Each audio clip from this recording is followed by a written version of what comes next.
For many years, it had been obvious that the gun laws needed reform. And after that tragedy, we got it, including national uniform gun laws, a ban on semi-automatic rifles and shotguns, and a buyback of 640,000 of those guns. We saw gun homicides drop sharply after the new laws came in, and by 2002, the gun homicide rate was at its lowest since 1950. Since 1996, there's been more than a 40% reduction in all forms of gun death. Nowadays, Americans are 16 times more likely to be killed with a gun than Australians. In 2002, Australia had 50 gun murders, compared with 11,500 in the US. Canada also tightened its gun laws in the mid-90s and also saw the gun homicide rate drop steadily. It was 20% lower in 2002 than in 1995. Nowadays, Americans are 8 times more likely to be killed with a gun than Canadians are. In 2002, Canada had 150 gun murders, compared with 11,500 in the US. By the way, Americans are 40 times more likely to be killed by guns than Britons. In 2003, Britain had 68 gun murders, compared with 11,500 in the USA.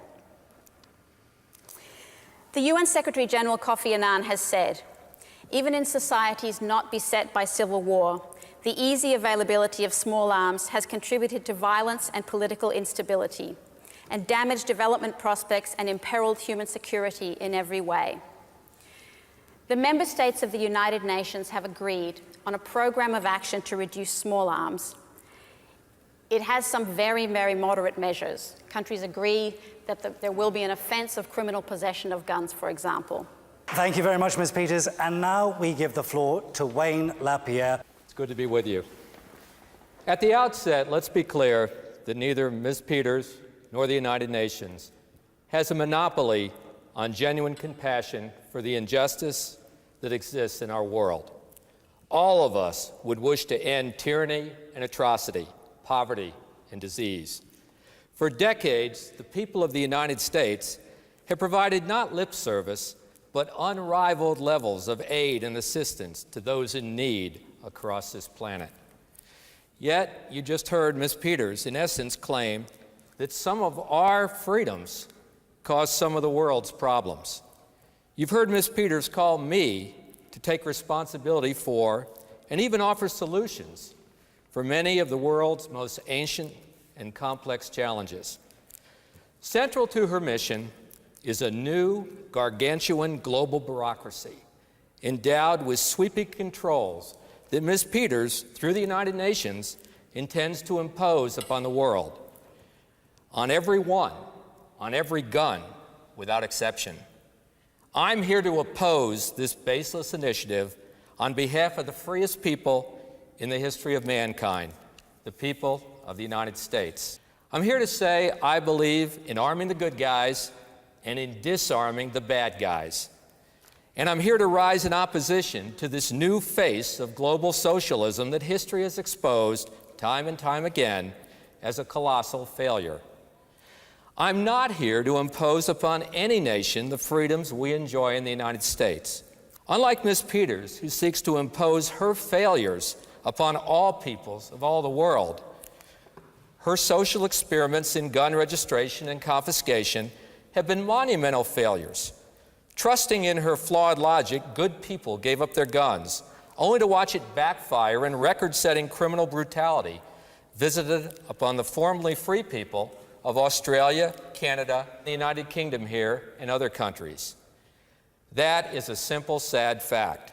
And that's why this issue must be approached on a less emotional and with much more common sense basis. Whether it's billed as gun control or arms rights or illicit weapons, it's a debate as ancient as mankind and as fresh as today's newspaper, because it's a topic that strikes deep in our hearts. Then that belief is tortured by statistics twisted for each new debate. Today, instead, trust your instincts to lead you to the truth. Listen with an open mind. Sidestep the dogma of the day. Let what you hear be balanced by your rational mind and compassionate heart, and the truth will find you. Trust your soul more than any statistics, because 25 years in this arena have taught me, stripped bare of cheap drama and emotional manipulation, the right to bear arms in defense of self, family, and country is ultimately self-evident. Reduced to its core, it's about human freedom, human worth, and self-destiny. So we are at a crossroads. If our freedom weren't so precious, and if the threat weren't so clear and present, I wouldn't be here in these hallowed halls pleading with everyone within the sound of my voice that our planet is not growing more free, but less free with every sun that sets. Because more and more supposedly free peoples are submitting to the empty promises of Miss Peters and her United Nations. Miss Peters, we are at an historic collision course here between what you want for the world and what the world wants. So forgive me for asking, if you can't bring yourself to respect the Bill of Rights, at least keep your hands off it.